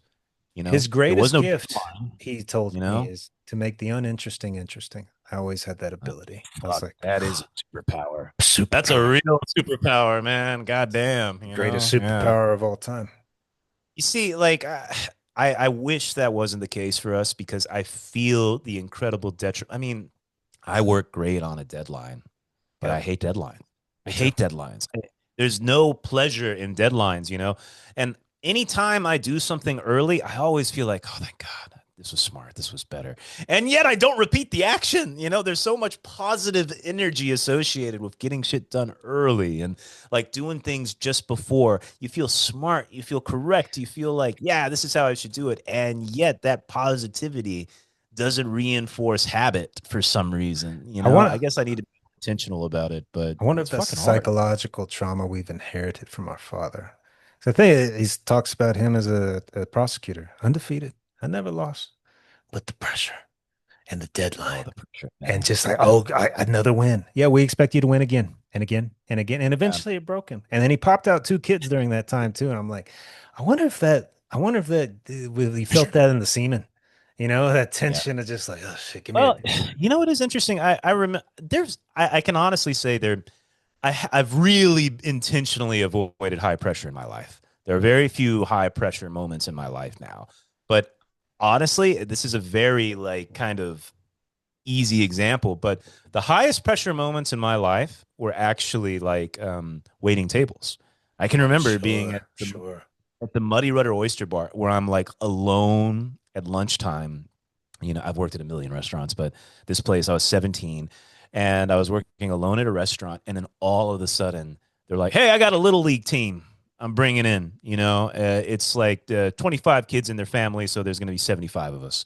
And I'm like alone at a restaurant, and there's one dude in the kitchen, and I'm just like, fuck, and I'm running around. Da, da, da, da. But here's the thing. I remember like my heart racing. I remember the pressure, but I fucking knocked it out of the park. That was like my finest moment ever as a waiter. I was on fire. I was going left and right. Whoop, whoop, whoop, whoop, whoop, just balanced. Everything was flowing. It was like an athlete. You know what I mean? Just like I flowed perfectly. And I remember afterwards thinking, I never want to do that again. But that was great. Like I fucking That was nailed that. I Let's never remember do that again. that Yeah. was a serendipitous summer for Dean. I had got a job as a personal trainer at two places, and I took him with me to one. Across the way. Yeah, Yeah. the Yeah. new little Carillon Beach, but he's like, "Oh, we gotta find him a job." Oh, they're hiring right there. In fact, looking for a waiter just now. Go down and introduce yourself. They're hiring you right now. Really? Yeah. Literally Yep. walks out the door, shakes this dude's hands like, "Yeah, you got a job." And Yep. it threw you into the fire. But they were cool. Yep. They were cool with you, Oh man. Yeah, they yeah. took care of you. That was a good place. Good place. Yeah. Made good money. Yeah, like that was a solid play. See, that's the thing. I really do believe in synchronicity, meaning like when you're living correctly, everything else becomes correct. And Yeah. even if you didn't stay in 38, I think it was correct for you to, there was something in you that said, all right, it's time to go. It's Yeah. time to go to Thailand. You know what I mean? And I feel like that's why, I feel like these things need to be added to my life again. Community, community and a feeling of correctness. Doing the So what's right the thing. proper mentality to get that back? Do you have to believe that you're going to get it? Do you have to believe that you already have it? What do you do? I think it gets back to the thing you've argued for your entire life, environment. Like I feel like for you and me, the thing we always react positively to is good environment. And I think one of the things you've identified today is it's not just the place. Like Hawaii is a beautiful, amazing place. It's also the community and having a role in that community, having a Mm. role that has meaning like you're the lifeguard and people respect you for that and they want to talk to you about that. That idea of like sitting on the beach. I kind of thought you were staring at the ocean for 8 hours, but nah, people, they come up to you, they talk to you, you get to know the community. This guy lives here. These are tourists. This is the local dude, like you actually were partaking. And I think that all is part of environment. And right now, like me, I'm in a foreign country. I can barely string together a sentence in Chinese. You're, over in Colombia, you can barely string together a sentence in Spanish. And I think that we haven't been able to recreate that 30A level. And somehow it has to be recreated. Yeah. I don't know. I think that it's that environment thing, man. This is my theory. Yeah. Fucking absolutely right. Fucking blew him out of the water tonight, man. This was gold shit. It's gold shit. I Life-changing know. Went things. a little longer, but I think it was a good little, Sweet spot. little, you know, Conrad. Seemed to thrive without Austin. Good God. Yeah. It's a different dynamic for sure. All right, ladies and gentlemen, boys and girls, thank you for listening to the Divine Brothers podcast. We'll see you next time. Bye bye, everybody.